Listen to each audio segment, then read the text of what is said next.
Excellencies, colleagues, good morning, good afternoon, and good evening.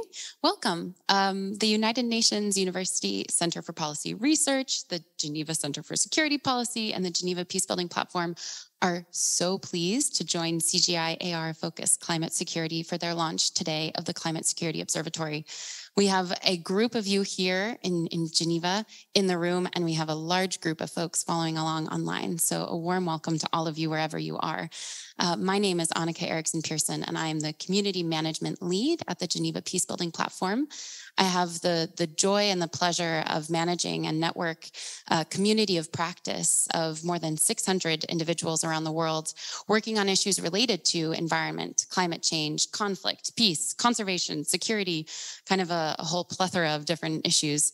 And I'm really delighted to serve as your facilitator today. I know we're going to have some people coming in the room. I was reminded that here in Geneva, we tend to start 5 to 10 minutes late, but because we have an online audience, we're going to get started now. So today, we're here to dig a bit deeper into the complex relationship between climate change, security, peace, and human experience, really.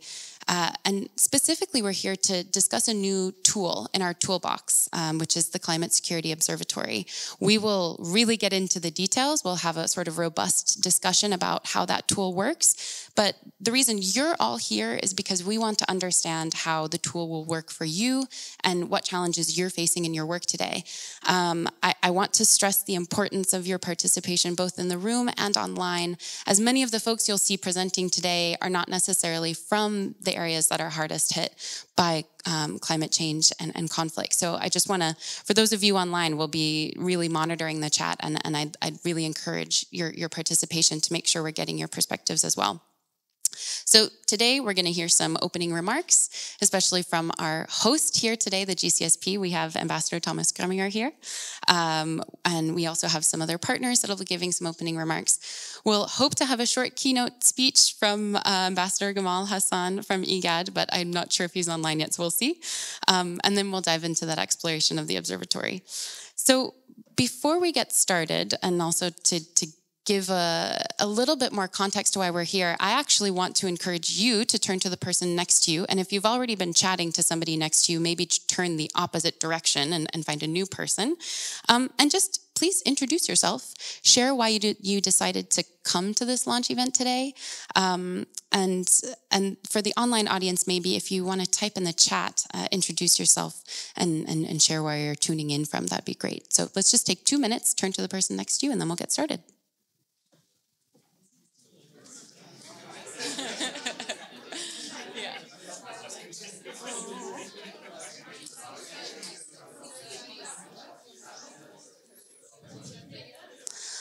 All right, thank you. Oh, and wow, now we have a few more folks coming in. Welcome to those of you coming in the room. We have some seats in the front row as usual. That's always the last to be filled. I think there's also an open seat here, an open seat there. Welcome, warm welcome to all of you. So I think we'll now transition into hearing from our host, again, the GCSP, the Geneva Center for Security Policy, and some of the partners that brought this event. I want to kindly remind you three opening speakers to keep your remarks brief, and we'll continue to build on your expertise as we get into the second half of today's discussion. I think there's a seat up here, there's one in the middle, there's over there. It's now my pleasure to introduce Ambassador Thomas Graminger.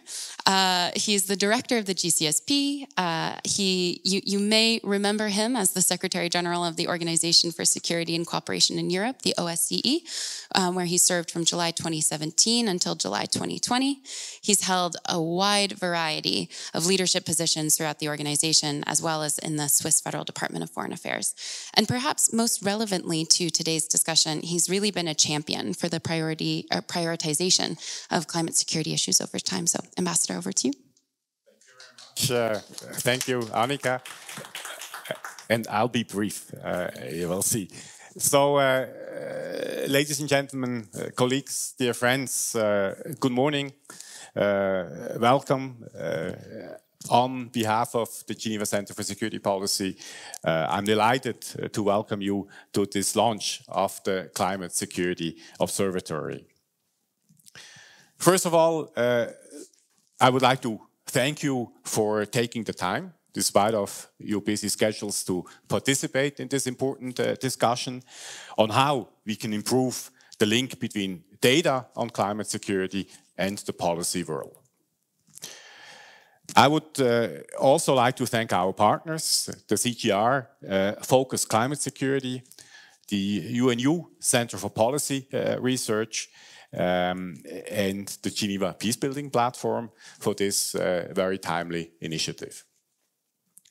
For those who have not yet come across the GCSB, allow me to say just a couple of words about us and our approach, also to help illustrate why we are doing this. We were founded in 1995. We are an international foundation dedicated to promoting international peace and security. Our activities focus primarily on executive education, on offering informal space for inclusive dialogue. We call it diplomatic dialogue. We offer a platform for exchanging innovative ideas, and we provide policy advice.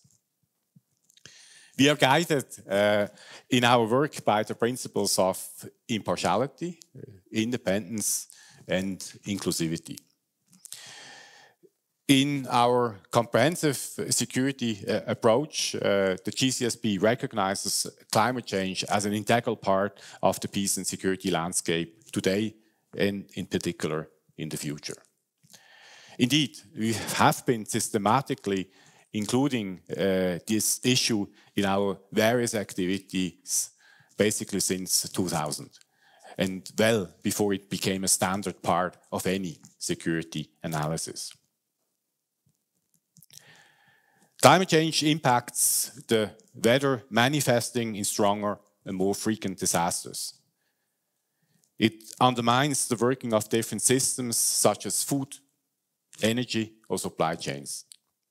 And finally, it contributes to political instability with increased population flows, challenged governance, or even contributing directly to conflict. Most people here in this room and all those joining online already know this.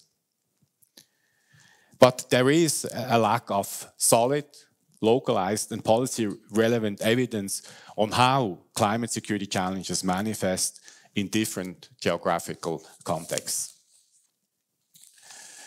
Until now, climate change exacerbated water scarcity in the Middle East. It increased the intensity of floods in Southern Asia and Europe. It changed rain patterns and induced prolonged droughts in sub-Saharan Africa. This list is clearly not exhaustive, and the risks will become much longer in the future. For instance, as many of you might be aware, experts warn about the El Niño event returning in the second half of this year, when the equatorial Pacific Ocean heats up to 3 degrees Celsius. This is known as the El Niño event, or becomes colder. This is called La Niña than usual. The WMO defines both natural phenomena as, and I quote, major drivers of the Earth's climate system. Experts expect that El Niño will most likely result in a new spike in global heating, which will become evident next year in 2024. The impacts are manifold, with rising food insecurity being clearly the most predominant, particularly affecting Southern Africa, Central America, the Caribbean, and parts of Asia, but also triggering significant global repercussions. Today's launch of the CGIAR Climate Security Observatory is therefore a timely and a very crucial endeavor to reduce the risk of climate-driven insecurity. As such, it aims to provide concrete evidence that will allow for more precise decision-making now and for the future. As somebody who has been involved in peace and security policies my entire career, I do particularly applaud its ambition to create and maintain climate resilient peace. Switzerland has just become chair of the UN Security Council at the beginning of this month, and one of the Swiss priorities is indeed climate security. And I'm confident that the evidence offered by the CSO will provide the necessary arguments for our conversations within the Council to work with our partners on addressing climate security challenges in different parts of the globe. On this note, I'm very keen to discover more about this excellent initiative and engage in today's discussion on climate security. With these words, I wish you all fruitful discussion during the event today. And thank you, and back to you, Annika. Thank you so much, Ambassador. Yes. Thank you so much. Again, just a big thank you to the GCSP for hosting this, having such a sort of robust technological footprint for this launch would not be possible, but also the support that we've received from Anna and Alicia is just incredible. So thank you both so much. I'm happy to turn over now to Adam Day. He is the head of the Geneva office of the UN University Center for Policy Research.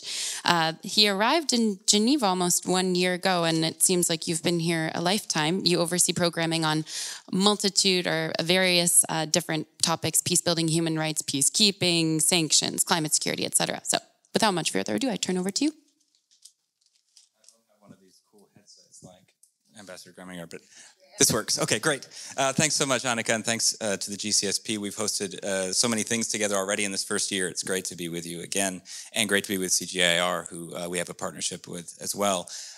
With UN University, we've been looking at the issue of climate security for about 5 years, including advising Security Council members during their tenure on the Council. And one of the things I've noticed over the last 5 years is obviously the empirical basis for climate security has gotten a lot stronger and better connected, but there's still a problem with it, or maybe two problems with it. One is that it tends to be issue specific. So you'll have someone who's very good at understanding coral bleaching and the effect on fishing communities, or someone who's very good at understanding water scarcity and farmer-herder conflicts, but it tends to stay in those particular issues. And the second issue is it tends to stay at the analytic level. A huge amount of research has gone into things. The climate security mechanism has done great analysis, building up analytic capacities, but there's often a missing link between that and action by people on the ground, although that's improving. And I think those two problems are exactly what the CSO is meant to solve, I hope. And one is it's meant to move from just analytic to involving local actors into what they should be doing and offering pathways for action. And the second thing is to take climate security out of these silos and to think in complex systems terms. And that means that you're not just looking at coral bleaching, but you're looking at the socio-political landscape and saying, how does this issue affect that broader complex landscape? And looking at particular effects on women in certain communities and taking these other lenses. Almost every climate security paper that I've written over the last 5 years has had some recommendation at the end that you have to have a multi-scalar approach. You have to be able to go from the global to the regional to the local and back up again. And I think the CSO is meant to do a lot of that and really connect the data to those actors. And I was talking to Grazia, where's Grazia, this morning, and I said, what is the CSO meant to do? And she reduced it down to, I think, 4 or 5 words. And she said, transform climate adaptation, it's more than 5 words, transform climate adaptation into an instrument of peace. And I really feel like that's a great encapsulation of taking this large-scale response that we're going to see around the world and adding that peace layer. And I'm really looking forward to also hearing from Andrew Harper at the end of this, who's trying to do that, has tried to do that in the Sahel, is trying to do that in IGAD, and really getting into the practical use of the CSO is what I'm most excited about today. So, really grateful to be part of this conversation. Really always happy to participate in anything Annika is moderating, and looking forward to hearing from the rest of the speakers.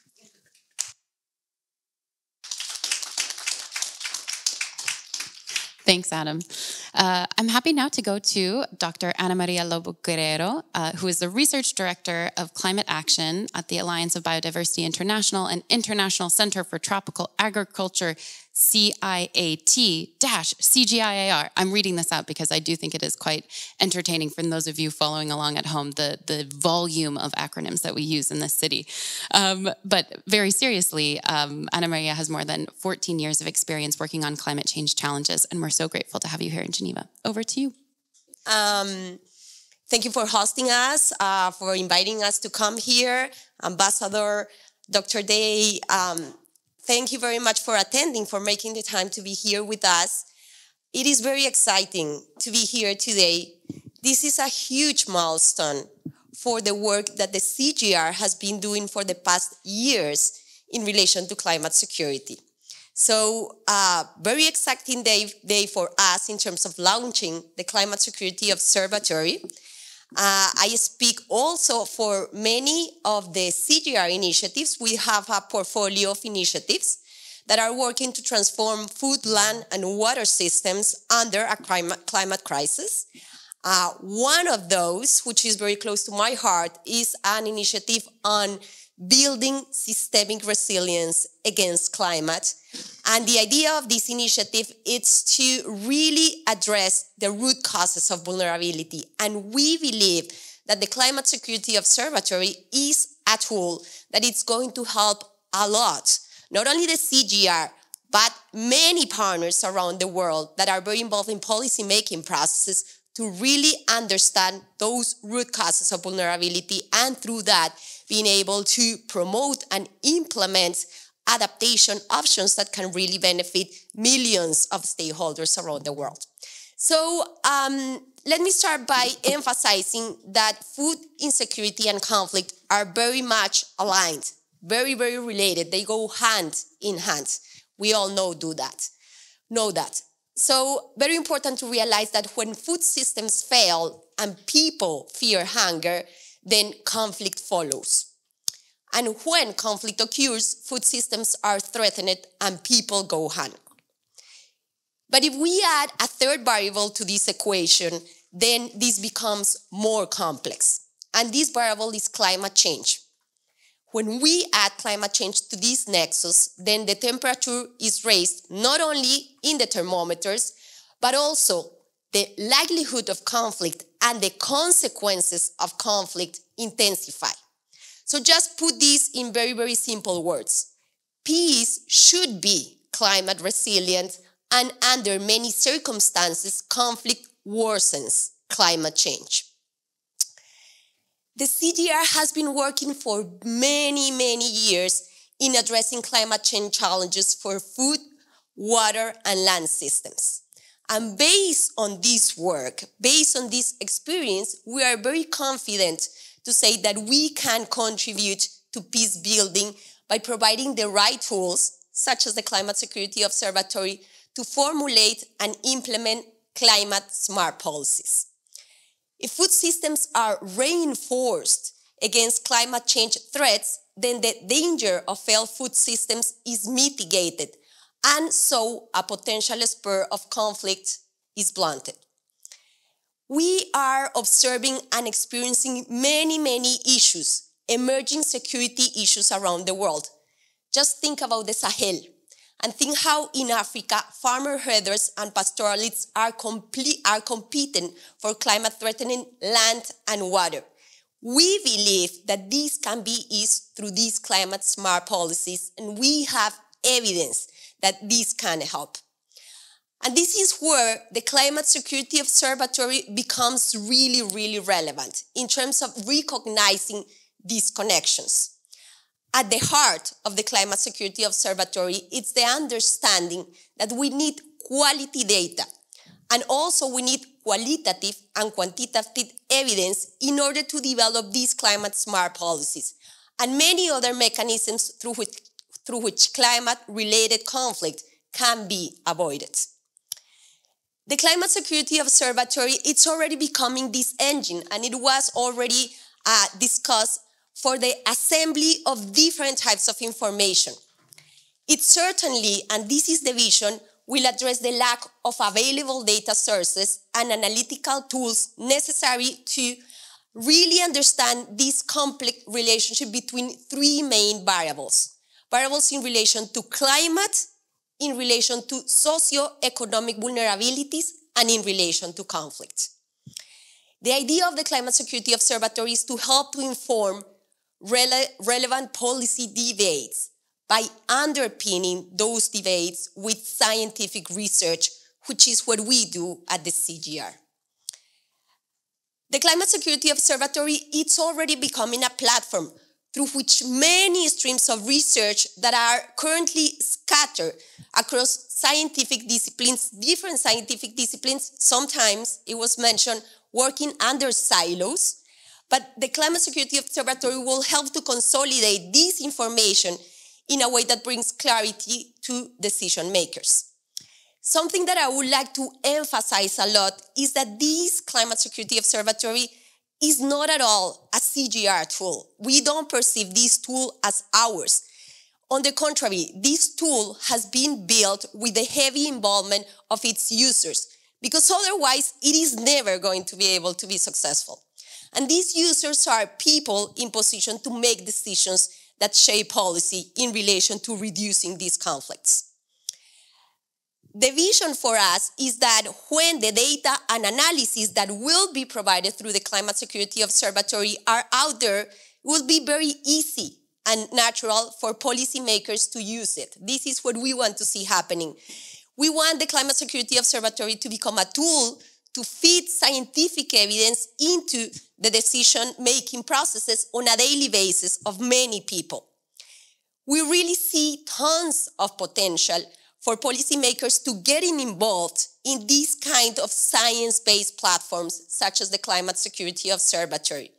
And then to take this, what they learn from interacting with this tool and using it to achieve outcomes and to improve the livelihoods of millions around the world through the implementation of policies. Let me just finish by saying that what we aim at the CGIAR, and this is very much on our research and innovation strategy that goes all the way into the 2030, we're aiming for a systems transformation for food, land, and water systems. While we work, we generate scientific evidence on what needs to happen to promote this transformation. We believe that we are at the same time able to reduce threats to health, economic equality, social stability, and food. We believe that success in doing this will contribute to peace, and we are sure that the Climate Security Observatory will help us to achieve this peace. Thank you very much. Thank you. Thank you so much, Ana Maria. It's really exciting, and we're going to get into a presentation that really kind of goes into the ins and outs of the observatory. But first, I'm actually really happy to turn it over. It sounds like we do have Ambassador Gamal Hassan on the line. He is the head of Intergovernmental Authority on Development, EGAD's Center for Climate Adaptation and Environmental Protection. And Ambassador, I was recently supporting a policy consultation on the new agenda for peace here in Geneva, and I heard EGAD's work on regional adaptation planning raised multiple times as a best practice or model for responding to climate change. So we're fans of you over here. It's a pleasure to have you here. Can we try to connect to you now? The floor is yours, Ambassador. Thank you very much. Good morning, ladies and gentlemen. I'm very pleased to be here today to join you and give a few remarks about the important subject that we're discussing today. First of all, I would like to congratulate the CGIAR for the launch of the Climate Observatory Security. This is Security Observatory. This is really good, a huge positive step forward. And also like to thank the host, the Geneva Center for Security Policy. Thank you very much for providing the platform and hosting all of us. To talk about a little bit about the IGAD region. The region, as you all know, is located in the Horn of Africa, in the East Africa in general, and has a population of over 260 million. And nearly 70% of the region is considered arid and semi-arid lands. It's also a water-scarce region. So that tells you something about the condition on the ground. So the rain-fed agriculture and livestock, the backbone of the economies here in member states, and it makes the region very vulnerable to climate change and variability. Just to give you a little background, in the last 3 decades, we have witnessed increased climate-related shocks, especially droughts, floods, cyclones, and storms, as well as the desert flux devastation in recent years. From 1997-98, El Nino floods happened in this region. Thousands, hundreds of thousands of people were displaced, thousands were killed, millions of livestock were destroyed, homes, infrastructure, you name it. Then 2011 drought, that's almost after a decade, in the Horn of Africa, killed hundreds of thousands of people in Somalia, and same amount of people migrated or got displaced and moved to Ethiopia and Kenya. And a decade later, we're here again, 2023, and we're seeing witnessing the same problems, subsequent droughts, intermittent floods, nearly every year.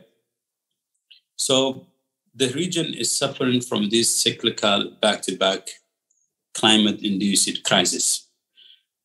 So in 2020, 2021, we have witnessed the combined impacts of COVID-19, which compounded the problem, soaring energy and food prices due to the Russia-Ukraine war, coupled with the effects of climate change-related drought again, that saw 4 consecutive failed rainy seasons, impacting more than 42 million across southern Ethiopia, northern Kenya, and most parts of Somalia.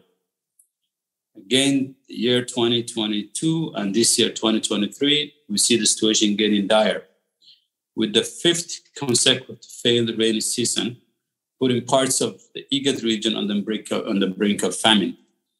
And according to the IGAD Regional Focus of the Global Report of Food Crisis 2023, out of the 258 million people facing the highest levels of acute food insecurity in 2022, 56.85 million people, or 22% of the analyzed population, were in the 8 food crisis countries in East Africa.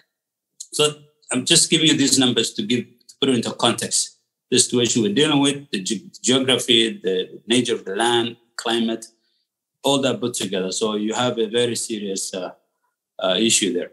So give you a couple of days ago, I had a meeting with the leadership of the Somali Disaster Management Agency, and they were telling me situations where you have families who were displaced by the droughts last year, moved to new localities and got displaced by Shabab.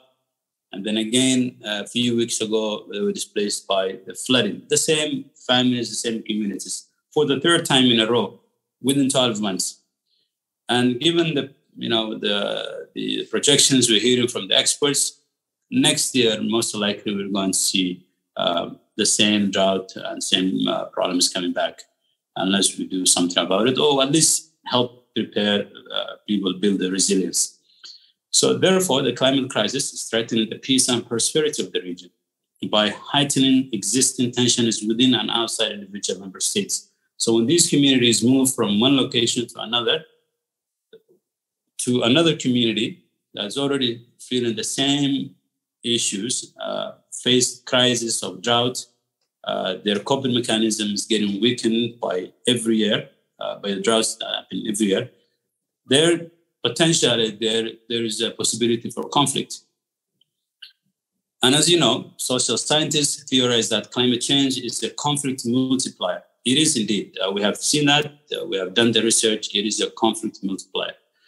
For the millions of people in the IGAD region, however, the relationship is not theoretical, with climate change exacerbating political, social, economic, and geographic conditions which remain unfavorable. So this region, most communities in this region live with these realities on a daily basis. In November 2022, IGAD, in partnership with the UN Office of the Special Envoy of the Secretary General for the Horn of Africa, published the first report on the state of climate, peace, and security in the Horn of Africa, indicating that threats to climate change poses to peace and prosperity in the region. Then IGAD, our center here, and CGIAR, Climate Security Impact Pathways Analysis, an ongoing research in Ethiopia, Kenya, and Sudan, as well as other relevant published work, has shown how climate change exacerbates conflicts in every angle you look at. And the two main impact pathways are, one, resource availability and access, and the second one is livelihood and food security. And within those two, you have communities basically fighting over access of resources, fighting basically, since their mainstays, rain-fed agriculture and livestock production, losing one of them creates tensions. So both are very vulnerable to climate change, and loss of livelihood increases poverty, migration, and displacement. So the high number of vulnerable populations from one climate shock to the pressure of another climate shock increase the pressure on member states and international partners to provide humanitarian support, which is not sustainable in the long run, as you all know. So again, it's coming back to building the resilience, working, making sure that we help with early warning system, climate security, make them understand the linkage, and supporting those communities adapt to these realities. On November 30th, 2022, the IGAD Council of Ministers met in Khartoum and decided to establish the Regional Climate Security Coordination Mechanism that will help the capacity of IGAD member states to anticipate, prevent, and mitigate the outset of climate-induced conflict and displacement.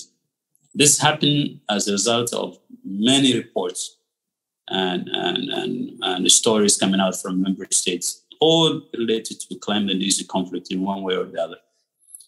So the foreign ministers met, and there was a communique issued on the 48th ordinary session of the Council of Ministers. Now IGAD is currently implementing the climate security mechanism. So this is a daily battle for the people in this region and for all of us.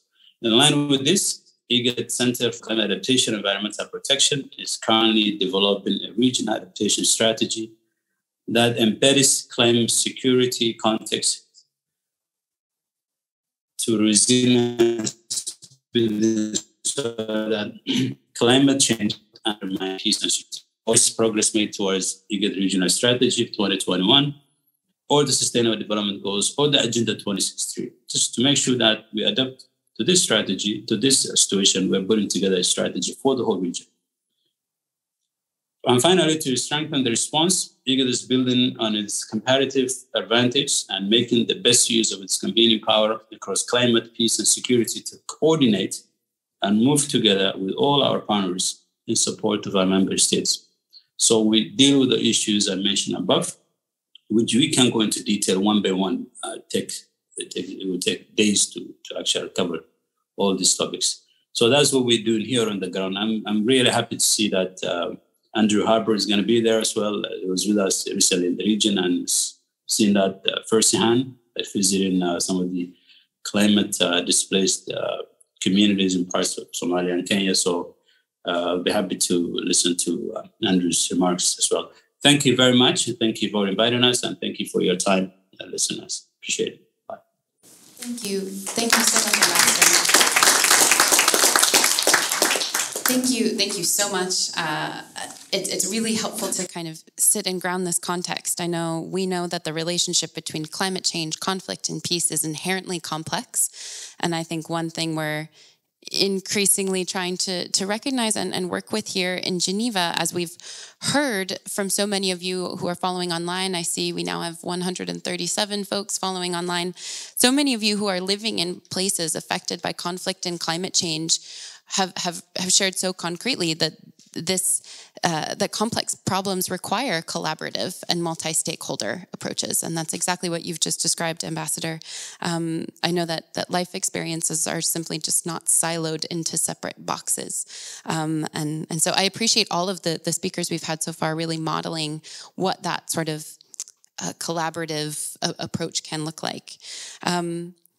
we can now turn to diving into the CSO. Without further ado, I know we've been here for more than 30 minutes, and it's now time to really sort of unveil and discuss and dig into the Climate Security Observatory. I'm so glad to introduce Dr. Therese Leivig, who's the Associate Scientist at CGIAR and lead of the observatory project. She's an agricultural systems scientist with more than 10 years of experience in tropical agro-ecosystems in Central America and East Africa. Maybe if we can try to keep it to maybe 15 minutes, then we'll keep digging in over the course of the discussion so we can make sure we get some questions and comments from the audience as well. Would you like the, you're going to use that?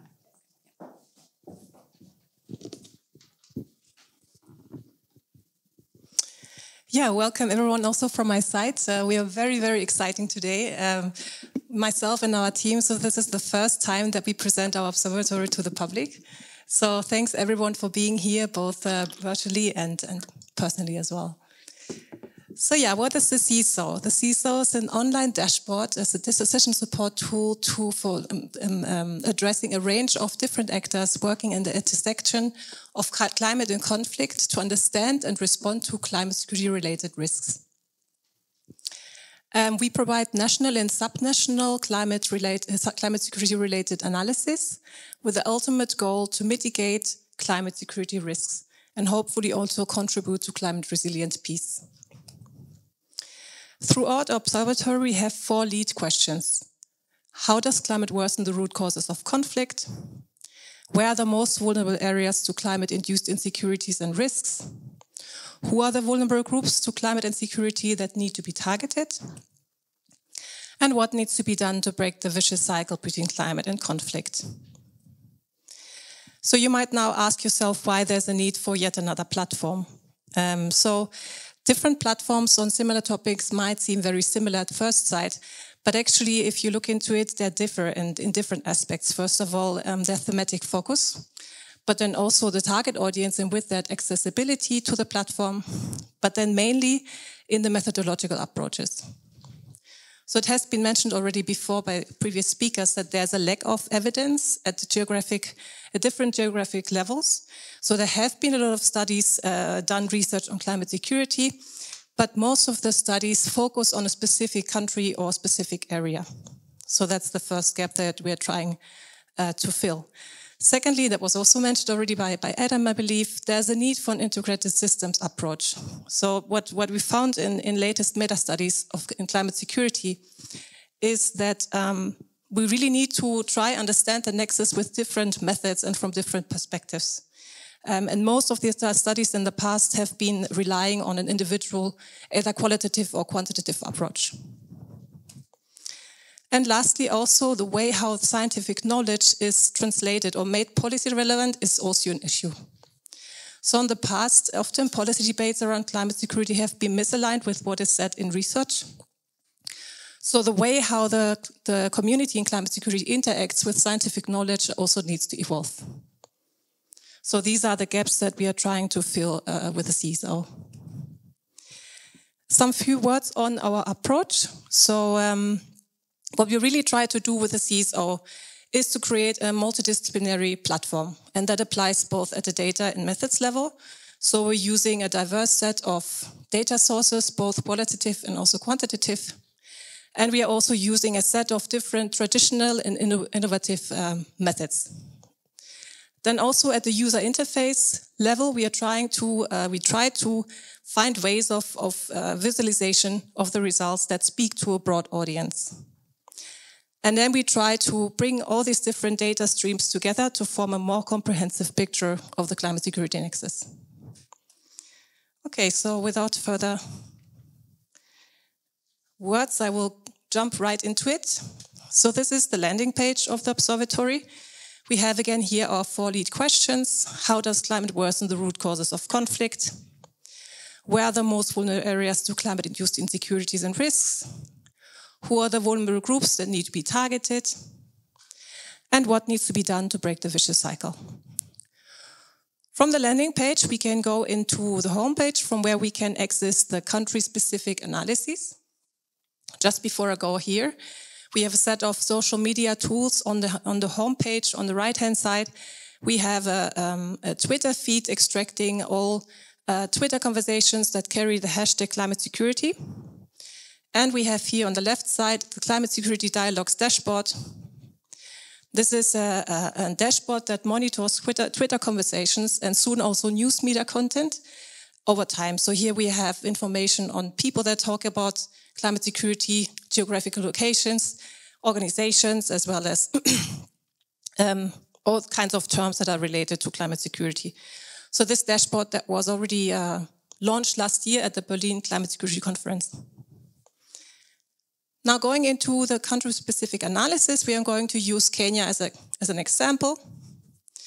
So for each country, we have here our 4 lead questions. So that means that the questions are answered separately for each country with a set of different analyses. We also have a contextual tab. So this is basically to give an entry point for users into the context of a country, gives them insights into the climatic trends and historical, the data on historical conflicts, as well as a set of global indicators around climate security. So here you can look into different existing indicators around conflict, around inequality, around climate vulnerability, and you can go through these different indicators and look how they evolve over time. So this section is purely based on existing information from other institutions, and yeah, as that serves as an entry point. Now going into the how question, so how does climate worsen the root causes of conflict? Here we present 4 different analyses, 2 qualitative analyses and 2 quantitative analyses. The first qualitative analysis, community voices, hearing from those affected, is based on a participatory action research. And the idea here is that affected communities themselves establish so-called climate security pathways. So a description of how climate might act as a threat multiplier. In the case of Kenya, we worked in 3 different locations. And here you can see the summary of these established pathways. And including this kind of data on our platform speaks to the general criticism in climate security research on not sufficiently including local voices and data from local communities. The data from this analysis also feeds into the next qualitative analysis, the climate security pathway analysis. And Ambassador Jamal has just mentioned this analysis. So basically here the idea is also in a qualitative way to establish climate security pathways based on extensive literature review, both qualitative and quantitative, gray and scientific knowledges, which is then triangulated with information from the field, what I just described, as well as knowledge from expert workshops. And the results here are presented in a systems map. So basically what we can see here are the different pathways which can be displaced individually or in combination. And we can go through all these linkages, click on the variables and get descriptions for these variables along with an information with which other variables they're related to directly. We can also click on the connections and get interpretations for these specific linkages. And like this, you can click your way through to get an image of the underlying structure of the system. And you can see nicely here in this example that there's never a direct link between climate change and variability and conflicts, but that it's rather a network of indirect relationships that form this complex nexus. The next analysis is quantitative on underlying structures of the climate security nexus. So also this analysis is looking at the global interrelationships between climate security variables, but then in a quantitative way. So this analysis is based on network analysis. And what you can see here is a set of different variables related to the different climate security dimensions. And each of these connections describe partial correlations. And what is interesting to see in this network graphs is the positioning of the nodes within the network. Are they all clustered together from one dimension, or can we find variables that pertain to one dimension that is clustered or positioned in close proximity of another dimension like this one here. So that then gives an indication towards the underlying structure of the system. What we can also get from this analysis is a list of the most important socioeconomic variables that relate to conflict.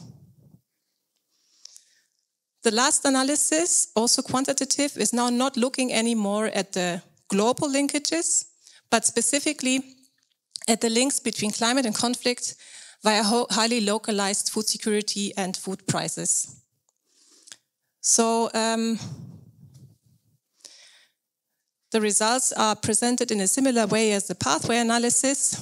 We have here our different models that can be selected in the drop-down menu, and each different model uses a different set of input variables. So climate variables on temperature or rainfall anomalies that are related to different variables on malnutrition and food security, as well as conflict, with different preceding time intervals. And similarly, like in the systems map before, you can click your way through, look at the descriptions and interpretations of the different linkages that were found, along with the statistical parameters as well. So this is the how question. For the where question, so where are the most vulnerable areas to climate-induced insecurities and risks? This is based on a spatial hotspot mapping, with the idea to find areas where we have co-occurring conditions of different climate, conflict, and socioeconomic vulnerabilities conditions. So the multicolored grid here show the different combinations of climate and conflict. We can select in the filtering, for example, areas that expose high conflict in combination with those that expose high levels of drought and stress, and can then zoom into these so-called megapixels. These have a resolution of 20 square kilometer, and get more detailed information on the underlying data, both the administrative area of this area, as well as all the individual input data that were used to create those conflict and climate clusters. So for each of these clusterings, we use 6 different input variables, which are described in detail here, along with an indication as well on the socioeconomic hotspots. So in this case, this area was a hotspot for undernutrition and inequality.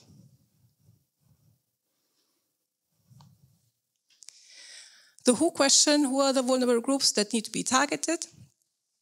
So this is also based on the same spatial hotspot mapping, with the idea to dig into the community profiles of people living in these areas. So going into the same hotspot that I was just highlighting now, we can get here a set of different demographic and socioeconomic variables to characterize the communities living in these areas. And if you remember, this was an undernutrition and inequality hotspot. So if we look, for example, at variables like education for males and female, we can see that in this area, the averages are much lower than the national averages. And the same is true for wasting as an indicator for undernutrition. We have a much higher percentage in this area than the national average. And then, of course, there's many other variables that can also be explored to describe those community profiles. And then coming to the what question. So what needs to be done to break the vicious cycle between climate and conflict? So here we present different entry points for climate security sensitive programming and decision making. We have different solution spaces. The first solution space is on identifying and addressing policy gaps. Under this solution space, we have again 3 different approaches. The first one being the social media analysis. So the social media analysis monitors Twitter conversation of national policy actors over time, with the idea of exploring when and how much actors talk about climate security on Twitter. So there's many variables that can be selected. The second analysis, and this is something that is not implemented yet on the platform, is an in-depth policy coherence analysis. The idea here is to link or to assess to what extent policies around climate and conflict are coherent. So this is something that we will implement, as said, in the course of this year. And then the last approach under the Identify and Address Policy Gaps theme is policy and programmatic recommendations. So these are recommendations that come again directly from the different countries. In this case, they were established during expert workshops in Kenya. And here we are presenting the high-level summaries on different sections on multi-level governance, policy frameworks, programmatic planning, research and evidence gaps, as well as finance. We also have a full common vision report that was established together with those local experts, which is also available from the platform.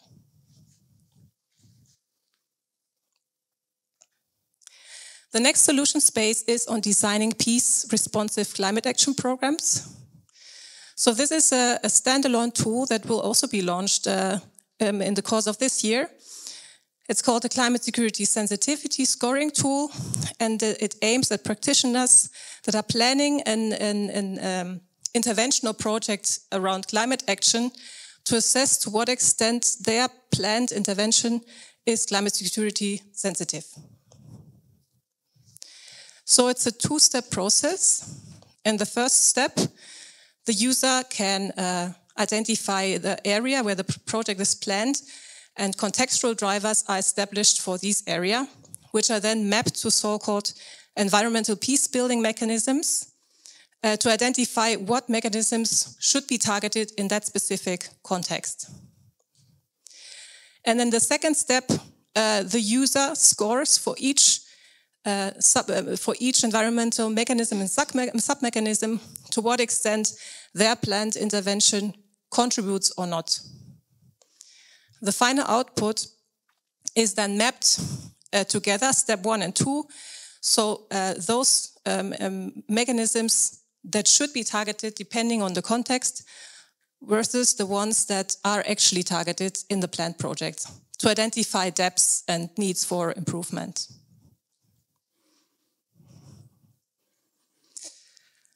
The next approach under this theme is to foster inclusive participatory research, and that directly relates to the pathways that were established from communities in the field, what I just presented before. So during the same fieldwork activity where these pathways were established, the affected communities themselves also established solutions to these climate security risks. So this is also presented under the solution space.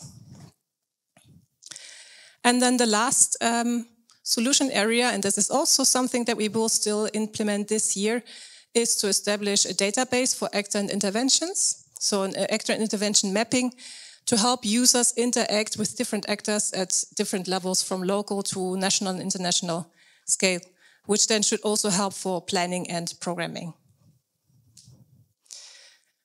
All right, so... All right, yeah. So, I just wanted to quickly acknowledge the team. Just 1 minute.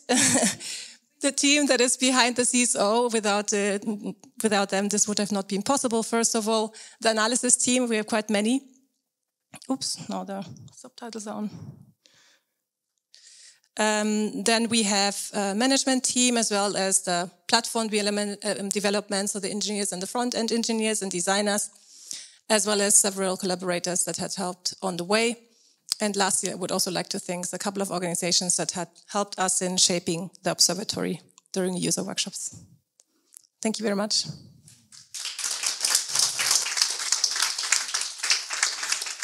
Thank you, and congratulations to you and to the whole team. As we can see, it really takes a village to pull this together. So just really a hearty congratulations. Let's please applaud again on launching this. So I mentioned we already have a couple. Evan, our colleague here, is feeding me some questions from the chat, and it seems like we already have some questions there, and I want to hear from you in the room as well. But before we do that, I actually want to invite you all into a sort of a minute of pause. You have now been sort of sitting and receiving information for about an hour. There's a lot that we just went through. And I actually just want to invite you for about 1 minute to just reflect on what you've heard. Are there ways that you can already imagine using the CSO, the Climate Security Observatory? What has worked for you in the past in terms of sort of translating science into policy? What's relevant to your experience? Are pieces of this that stand out to you and what's not? So again, I'll just please take a minute or two to reflect, and then we'll jump right into the discussion. Great. I'm happy to open the conversation and sort of space for discussion here. First, perhaps just giving space to member states and their representatives. If any of you have any questions or comments that you'd like to make, please go ahead and raise your hand and introduce yourself as you take the floor. Any questions first? Not to put you on the spot, I just wanted to make sure you had that space as well. Okay, well, if anything does come up, then please. Thank you, and I'll test the very sensitive mic. Do you hear me? Yeah.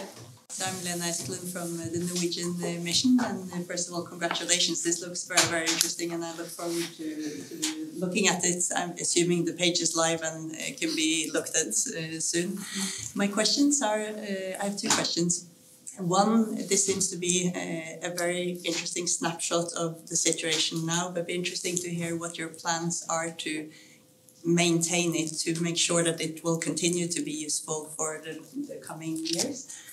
And two, we were talking about working in silos and not working in silos. How do you plan to cooperate with relevant Geneva actors, UNDRR, WMO's Center of Excellence? There's a number of organizations here in Geneva. How do you plan to involve them in this? Thank you. Thank you. Are there any other questions in this round before we go over?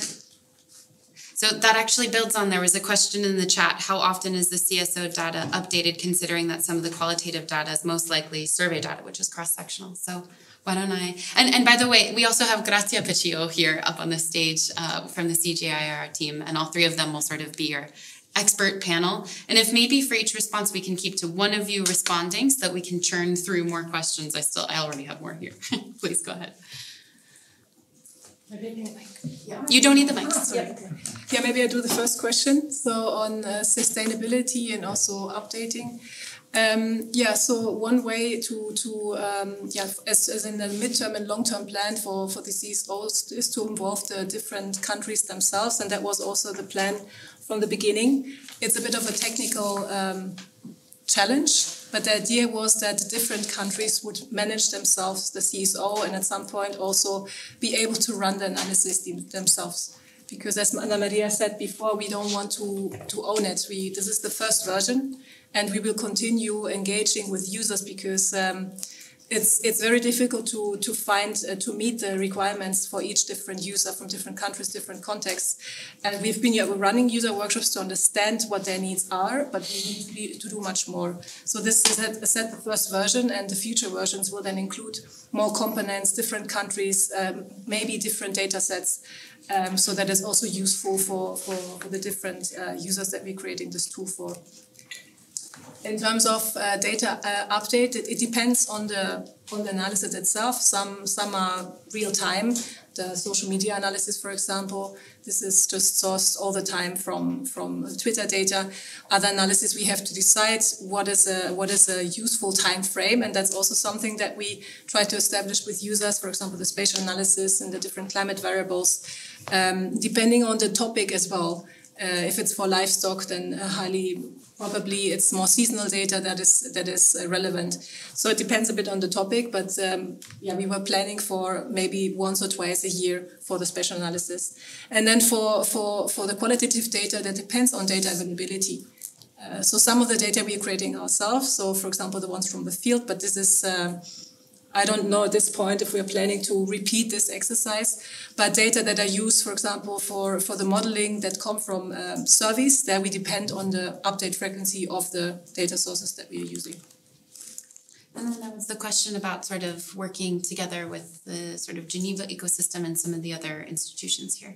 Thanks a lot.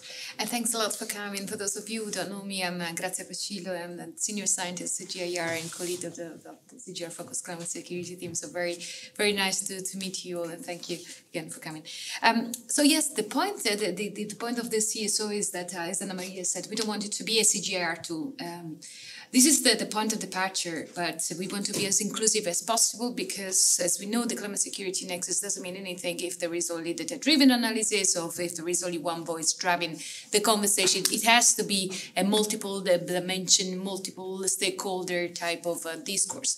So we started this journey together, that there will be more and more of these activities and engagements that we would like to do, not only with the Geneva actors, but globally in the entire climate security space. And in fact, we are planning a series of user training or / workshops that will follow this launch, and then potentially other launches in different continents, in different geographical areas, to make sure that we reach out to those actors that are interested, but that could also benefit from this evidence. And another layer, another aspect of this is that there is a possibility to tailor the different type of evidence and analysis that we do to the need of the different policymakers. This is what we have been trying to do at country level, directly with the governments, and through the workshop and engagement that we've done at regional, national, and local level, to make sure that the research is entirely demand-driven, that whatever we offer is based on the needs of the country and the region.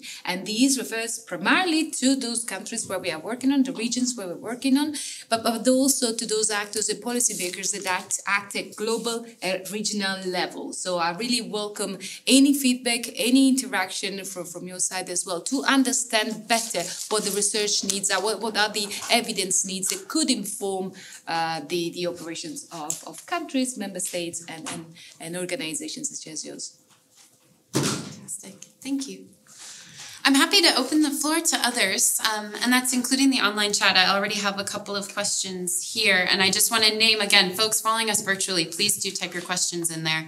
Feel free to pose a question in French, and I'll try to do a rough translation into English.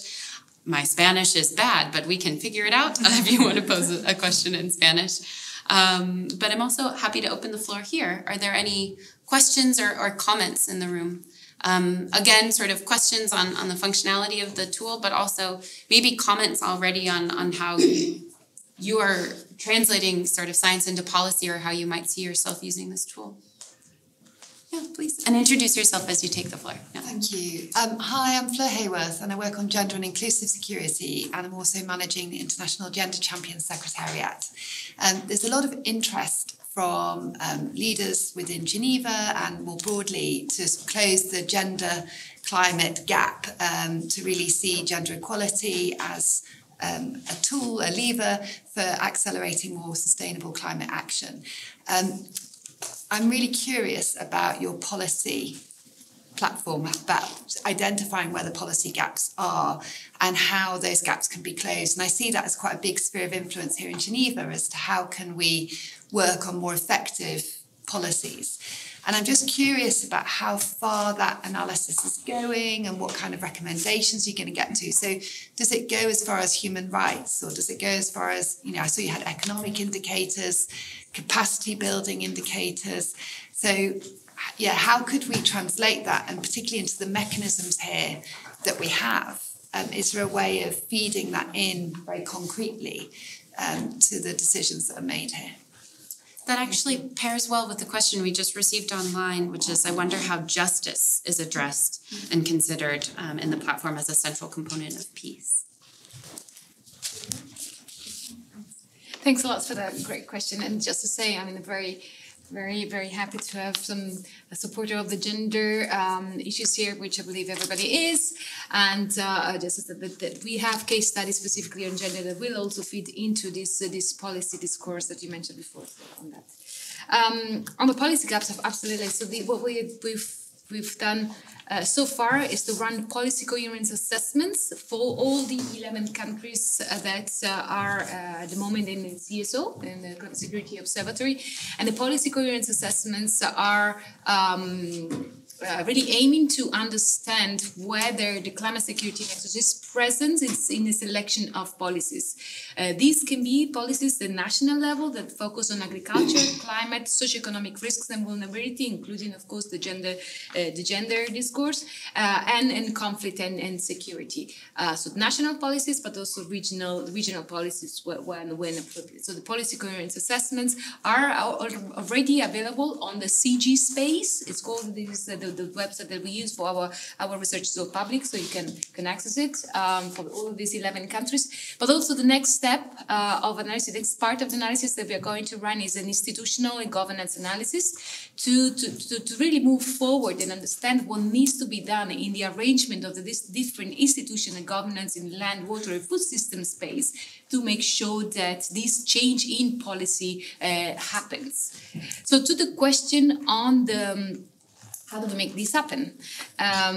So one of the things that we really, it was really somehow surprising when we started the conversation with policymakers in the regions and the countries is that they were never really talking about the climate security, the connection between climate and conflict. When we went to the field, there was very evident. Farmers, pastoral communities, they were really clear on the nexus. So we really thought, like, why is this not happening? And the reason came from the Ministry of Environment in Senegal. I remember specifically while we were doing our workshop, he really said that, well, we don't have enough evidence. I mean, if we want to put this on the table to our ministries and in our policy decision-making processes, we need to have concrete, solid, actionable evidence. And this is what we are trying to do, to really respond to these needs. The timing of research and policies, we know that they're very different. So how can we shorten the time of the research? How can we make the data and the analysis really useful and adapt it to the timing of the policies?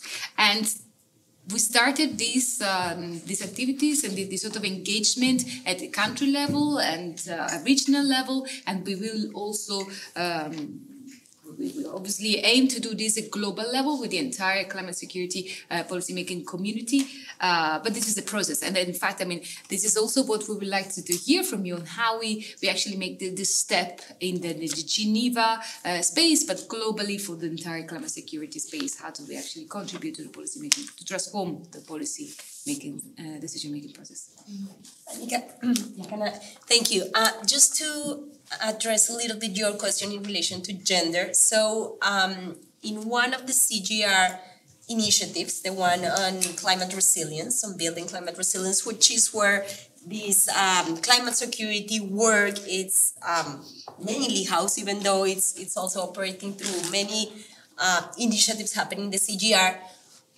In that initiative, we have a cross-cutting theme that it's really truly cross-cutting on social equity. It goes beyond gender, but it's considering different vulnerable populations. And what is very interesting about that is that for each of the tools, analyses, research in general that we develop, we are always asking these questions in relation to social equity. And Grazia, that it's leading that work from the climate security side, has been interacting a lot with researchers in terms of making sure that these tools are very much social equity sensitive in a way. And we are also developing markers to make sure that we can track what is happening with these analyses in relation to social equity. So this is just to say that we are very serious about that, about the issue, about incorporating it in all the research that we develop, and that we would like to expand our network of work in relation to social equity, including gender.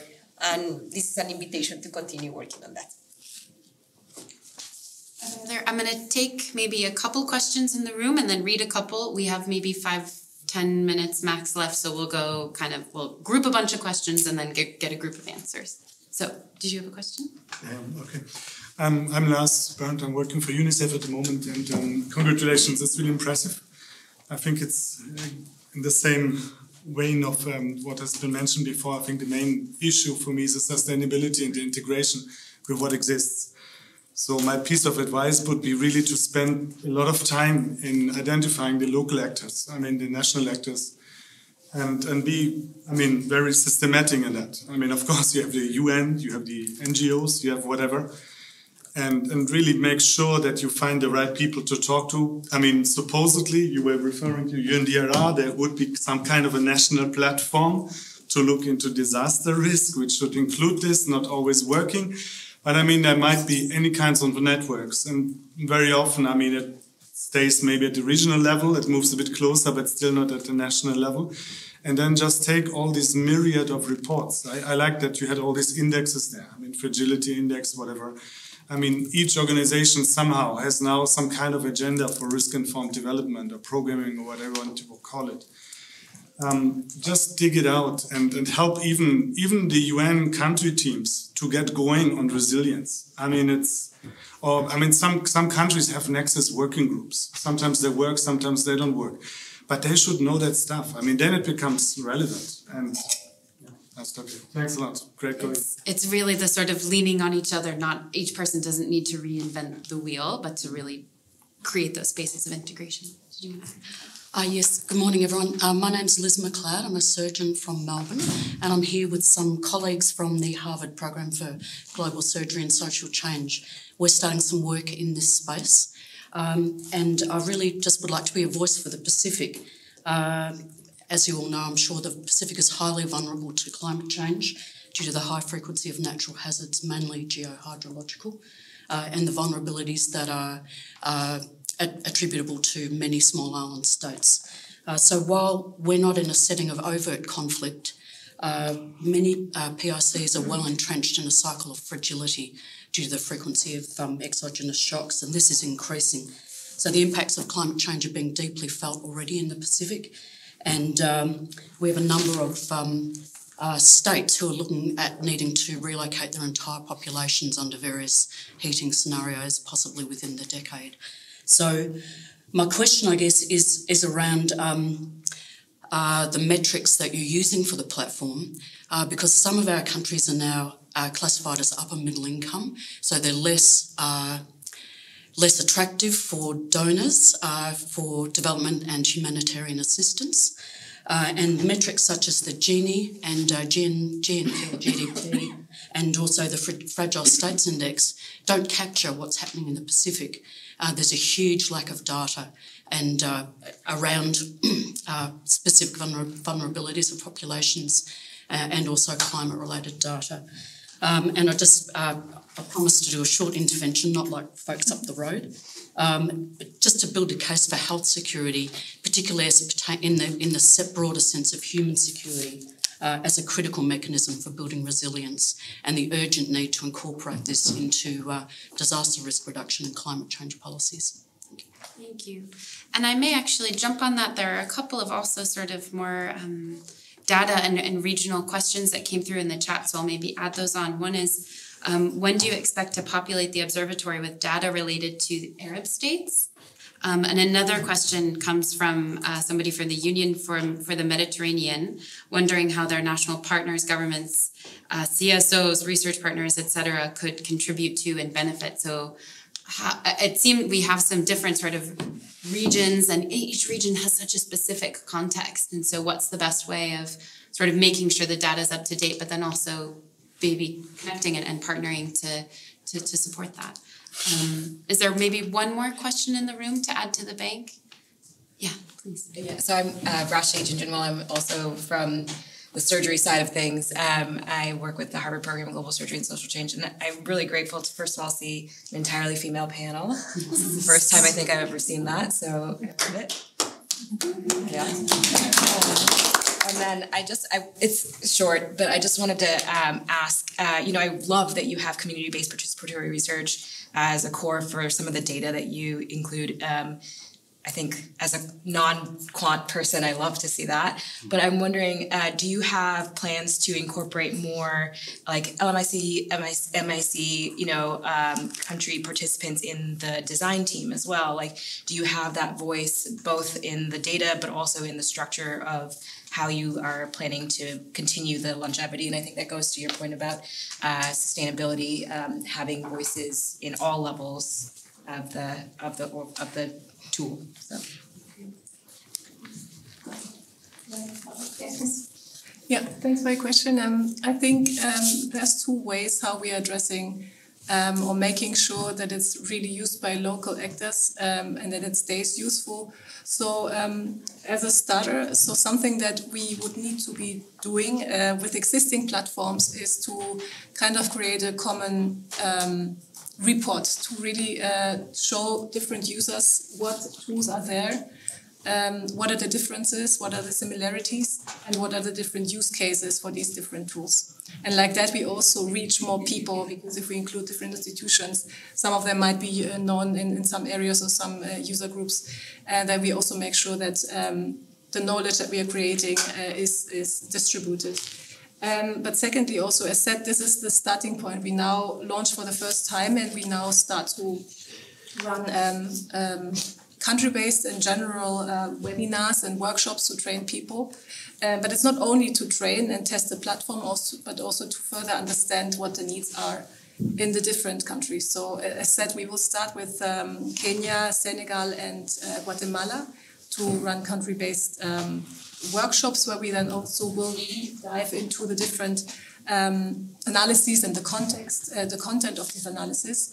And to really understand, are we using the right data sources? Are we answering the relevant questions? What else do we need to consider? And yeah, it's a lot of work, because basically it's case specific, it's context specific, but that's what we need to do to really make it useful. We'll talk to youth groups. Yeah, absolutely. Just like one more minute. Grazia, if you want to. Also continue on what Teresa was saying, the purpose of running the regional, national and local stakeholders workshop and consultation is exactly what you referred that what you were mentioning before. We don't want to reinvent anything. We want this to be, we want to build a common vision. And all of these reports, you'll see, they have like 20, 30 partners, co-authors, etc. We want to really have this common vision of climate security to be a shared vision of everybody. And related to the Arab states involvement, we just recently launched on the 2nd of May the CGIAR Climate Security Hub in Cairo for the MENA region. And this year we will start our analysis for many of these countries in the Arab states. Similarly for the Mediterranean, of course, this is related. We are actually having the stakeholders engagement and consultation on the 26th of June in Rome, and it will be a hybrid event. So if you cannot be in Rome, it might be a bit too hot at that time, you can join online. And we will be discussing specifically issues of climate security issues for the Mediterranean, with the focus on mobility as well.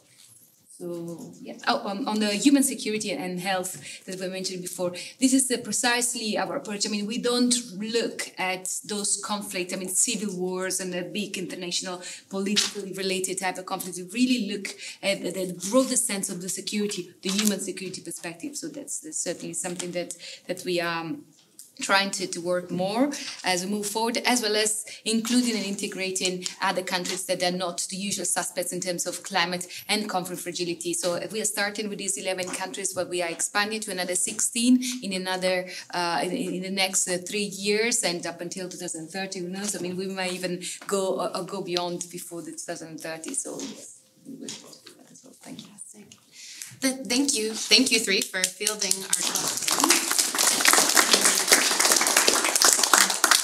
And as we transition in a minute, we can switch back to the normal mic away from this fancy ceiling mic. But as we do that, I want to invite you for one more moment of sort of silent reflection, which is just to really think, what is my next step leaving today? What is my next? Am I going to email a colleague about this? Am I going to go block 45 minutes on the calendar to wander around with the tool online? I just want to, as we invite our last speaker up and we switch the mics, please take 1 minute to just reflect. What is your next concrete action leaving here today regarding this launch? I I really have the pleasure of introducing our final contributor, who's here to offer some closing remarks and really ground it in the Geneva ecosystem, as I know a couple of folks brought up. So here from UNHCR, the UN Refugee Agency, we have Andrew Harper. He is the Special Advisor to the High Commissioner for Climate Action and is responsible for providing strategic guidance, oversight, and expertise to shape UNHCR's response to the climate emergency. So I'm going to hand you the microphone over to you. Thanks, Annika. So I'll wrap this up within 5 minutes so that we can observe the parameters of today's session. The closing remarks are basically going to be a little bit of a summary of what we've gone through, but also what I've seen as the value added of CGIAR and what the observatory can provide. And I think one of the key elements is the slogan, which is actionable evidence. And one of the reasons that this is so important is that there's been so much talk, so many strategies, so many policies, and they've either been very much, as has been discussed, as Adam mentioned before, individual pieces of work, looking at one particularly thematic area, but it hasn't actually linked everything up. And the only thing which I would be sort of saying in terms of focused climate security, we've got to be looking at the human security and what influences that human security. Lars mentioned, well, he didn't mention it, but I'll say education. We're talking about health, we're talking about food security, we're talking about governance. And the only way which you can get a comprehensive overview of human security is if you're much more sophisticated in your analysis. And this is what this offers. And why I can say so sort of categorically why it provides this opportunity is because we've used it. And there was also a question in terms of how do we move evidence into action. Well, one of those big elements is to ensure the absorption by policymakers and decision makers into action on the ground. And this is why it was so good to see Ambassador Jamal here, because this is a demonstration that we're not just talking about analysis, we're not just talking about data. This is actually being input into a very important and strategic document, which is a regional adaptation plan for the IGAD region. And just as climate respects no boundaries, it's no use just having adaptation plans which just deal with a country. You have to have regional approaches, and those regional approaches then have to deal with continental responses and then have to deal with global strategies when it comes down to it. So what I would also be saying is that, if I've got a word of advice as well, let's also see how we can expand it. And so look at not only the evidence, but also how do we include best practices? How do we include projects? Because that's something which Ambassador Jamal is driving at the moment for the IGAD region. We've got the evidence, increasingly so. What we need to do is stop the excuses. Stop the excuses of the lack of action. And those excuses will be leading up to COP. And there'll be lots of people there sort of saying, I would like to do more, but we can't do more because we don't have the projects or we don't have the evidence. What we've got here is an example of basically filling those gaps. So in the last minute, some of the key points that I've got from the presentation, we have to be much more sophisticated in our approach. We have to be much more collaborative. We have to agree on common outcomes. We have to look at the consolidation of data. And I'd almost be sort of driving for how do we have real-time data inputs? There was also a very good reference in terms of how do we involve local communities. That's not just that, you just can't say local communities and expect that the statistical officers or youth groups have got the capacity or the resources to be involved. You have to invest in them. So it's very good for us to be sort of saying in Geneva or New York, local capacity building, but then when you actually go to the field and you go to the Ministry of Environment or you go to youth groups, they say, well, that's very good, but we've got no money, we've got no chairs, we've got no communication. So let's talk less and do more, and based on the evidence that this observatory can provide. Again, no excuses, pathway to action, complex processes. Another thing is not just the EGAD process that is using the data.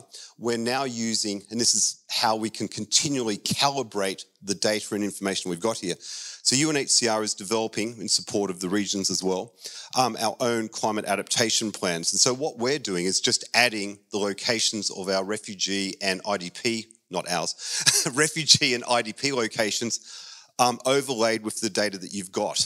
And so it just works by collaboration. It doesn't work if you try and do things by yourself.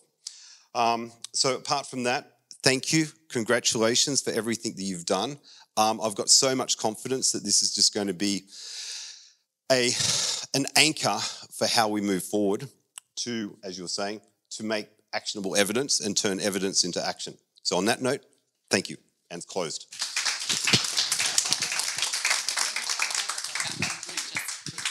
Thank you so much. It really is, I want to encourage all of you, the most practical way to start a collaboration today is to introduce yourselves to somebody that you haven't met, ask for their email address, and plan a coffee. That's where collaboration really starts. Before I hand over to Ana Maria, who will just make one sort of final closing comment after our closing speaker, I just want to say again a thank you to the GCSP, to UNU, Center for Policy Research, and also to CGIAR. So over to you, Ana Maria. Thank you very much, Anika, and I'll be very brief, 1 minute, as you told me to. So this is very exciting, and I'm so pleased to see that people are interested about this. And I think that this is the right way to start this. Just want to say a few words about some things that are very relevant for us, and the CGIAR at the moment where we are right now, we take very seriously. So we talk about sustainability, really, really important. We talk about integration, really, really important. We talk about demand-driven approaches. And this is what, for you that you are not very close to the CGIAR, we're going through a huge reform in which we are working in a better way together. The different centers, research centers that are part of the CGIAR, we are really aiming to be more coordinated. And I think that this comes from 50 years of understanding that we really need to change the way that we work with partners. And very, very much at the heart of that is how we are responding to demands. Teresa had a lot of pressure in terms of delivering on this Climate Security Observatory, and it took time to start because we were really seriously listening to partners, understanding demand, what is needed, what are the gaps, how do we go about it? And then in terms of ownership, at some point when I said to my team, you know, I'm not going to start developing a tool if we don't know who is going to host this tool. It's not the CGIAR. I don't want to see more tools that are hosted by either Biodiversity International, CIAD, all the CGIAR centers, because it does not work.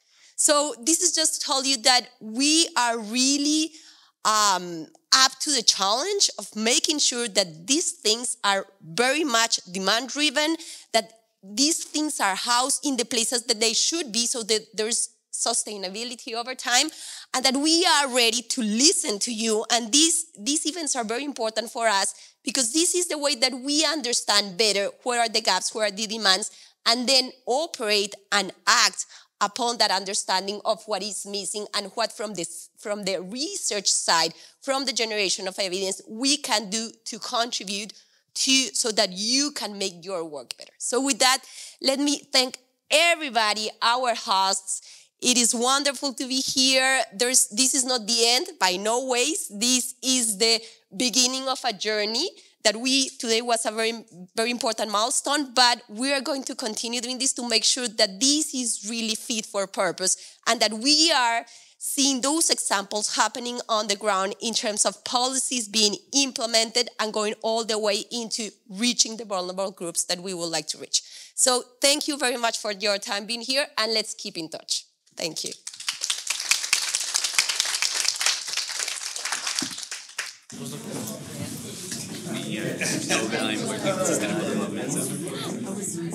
We met by email a year ago.